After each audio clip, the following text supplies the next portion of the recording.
Hello, everyone. Welcome back to American Shade. It's Brittany King, your hosting. I don't know why I just did this. Like, what am I doing? I'm not in no rap video. Hello, everyone. Welcome to American Shade. It's Brittany King, your host and your girl. And today I have a new video for you, a new type of video. And it really is because today I have story time. What? Let's just do some housekeeping really quick. If you haven't subscribed, hit that subscribe button. I'll wait. All right, that's enough time. The reason why I wanted to do this video is since the genesis really of American Shade on YouTube, people have been asking me advice on critical thinking in high tense situations that are like in person when you haven't, consented to a conversation with a stranger and they might say something to you and you don't want to react, you want to respond. People have asked me, how do you do that in your life? And I try to give people the best advice as I can. That's why I'm sharing the story with you, especially now in this climate with the pandemic and now that things are opening up, and then like just the surge of everything that's happened and the political element of it and the racial element of everything.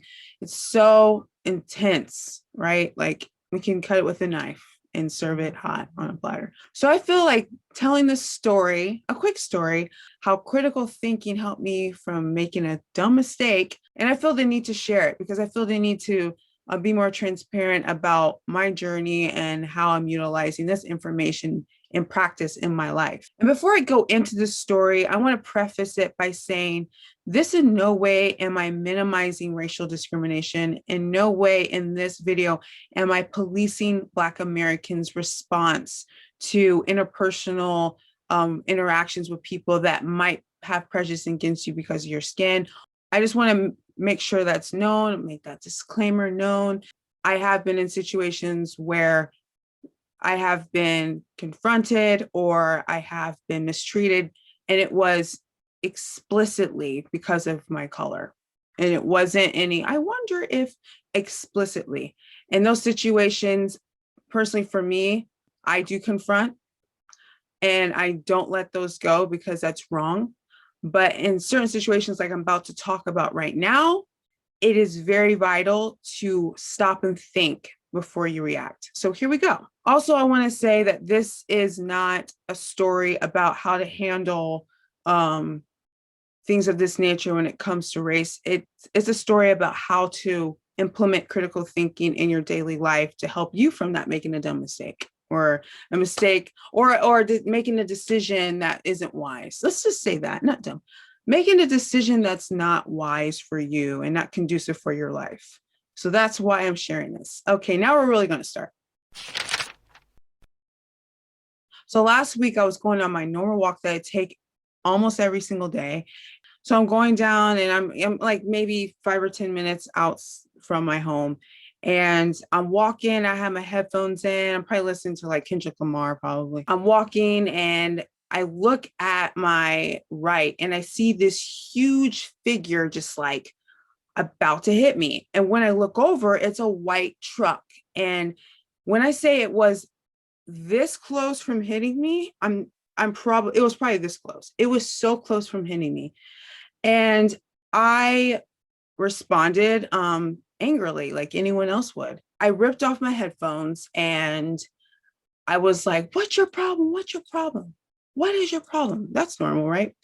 The truck windows are kind of tinted, so I can't really see who's in there, but when they get really close, when they keep on backing up so I can see them in the window.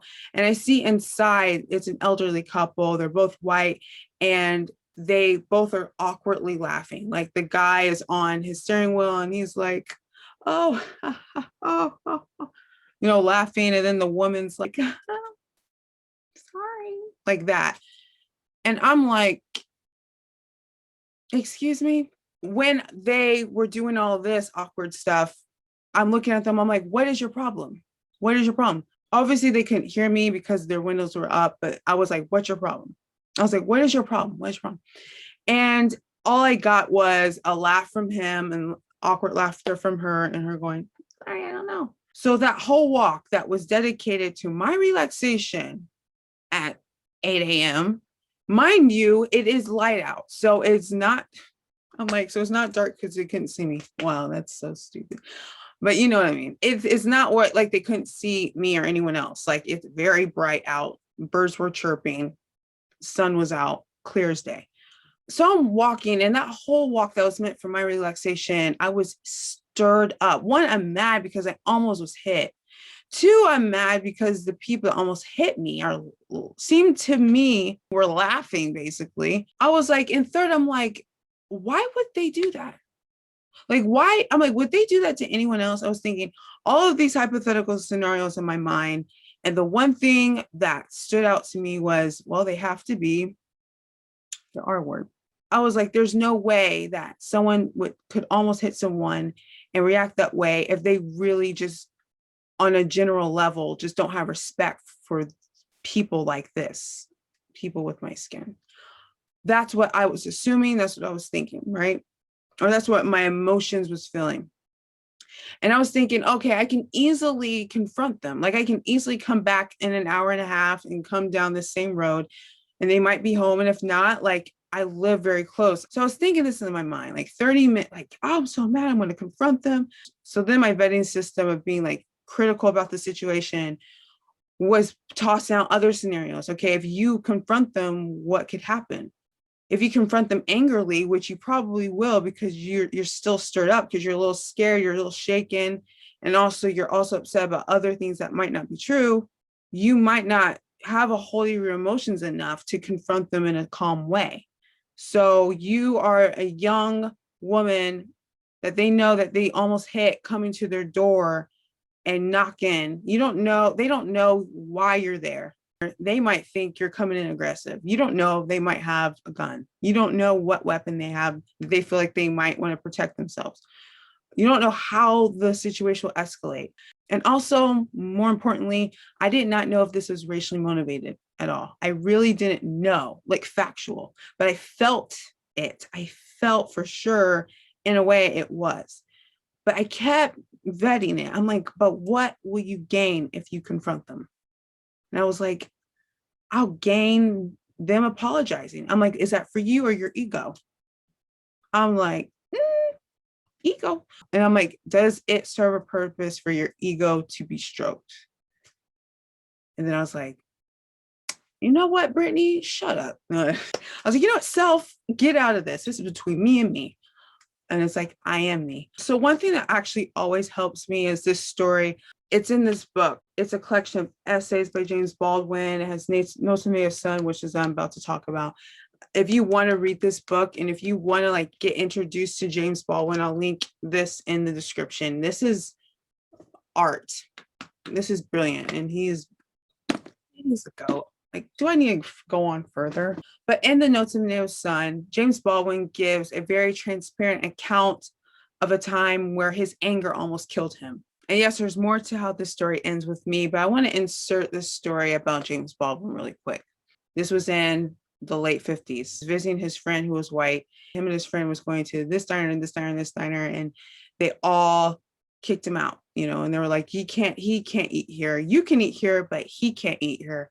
It got to the point where they got to the fifth or sixth diner that James was filled with rage, and he knew he could not eat there, but he was so mad at how he was being treated, and that this white woman who was a server was coming over to him, and before she can even say, no are allowed to eat here, James threw his mug and threw it at her. She moved out of the way and it smashed on the wall.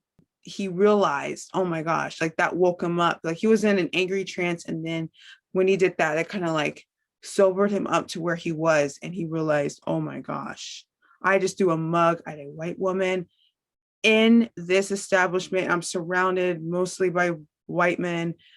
I'm going to die. They're stopped by this small mob before they can get out. And James is beaten up pretty bad. He doesn't die, obviously, but he gets beaten up. Later on, he realizes, which he writes in the essay, he says, I realized that my anger did nothing to them and everything to me. Like my anger almost killed me. Even if you're justified, right? Even if you have the right to feel that way, which I had the right to feel angry for almost being hit. He was given advice on how to assess the situation and do what's best for you and how it's going to play out in your life. So then the next day I go walking because, like I said, I walk every day.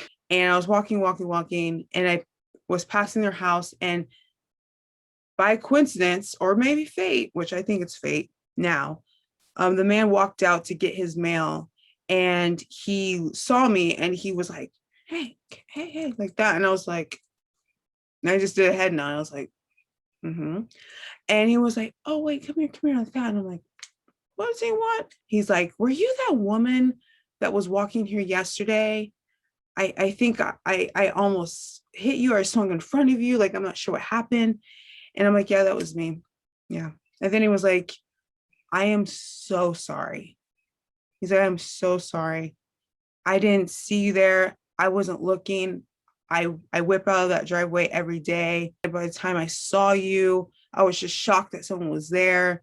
I'm so sorry. And I was just like, it's okay. I'm like, thank you for apologizing. And then he was like, no, it's not okay. Actually, it's not okay. I hope you're okay. I hope you really can accept my apology. I'm sincerely sorry.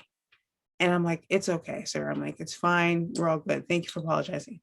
And then I just walk away. And I really felt him coming out at that time was fate. I really do. I think for me, I think God was like, yo, one, you made the right decision not to go.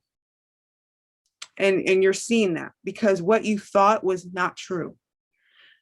Two, you were wrong. Sometimes when you walk away from situations, even if you feel like a punk, right? Even if you feel like someone got away with something, you could be wrong about the entire thing. And if you do confront, you're in a big drama that didn't even need to happen. I was more emotional that, and I think it was a relief. I was relieved that I made the right decision. Sometimes when you do critically think your way out of an issue, that you feel like you're getting the short end of the stick. Most of the time, we don't get to see, was that the right decision? I know it's a logical decision, but man, I hope I'm right in this. And sometimes you never know. Sometimes you'll never see the outcome of it. But I was lucky enough to see that I was wrong. And that critical thinking helped me from not confronting them on a notion that was not true. And not only that, but I got my apology, right? But when I wasn't even looking for an apology, I got one. And sometimes you get that type of reward, so to speak, with your peace of mind, with your contentment, with not having conflict, like with not having drama. Sometimes that's the reward. I just wanted to share this story because I just wanted to show in real life, in my life, how it works. Like critical thinking and objective thinking works. And sometimes you get down to the answer, what you should do, or what an idea or what a belief is, and it might not turn out the way you like. And there's plenty of times where I've analyzed an idea I've had that I'm like, this has to be true. And you bring in all of these different thinkers and intellects and writers and authors, and you really are getting at something and you realize you were wrong. Sometimes it sucks, but then you're like, I'm glad I found out now that this is a faulty idea.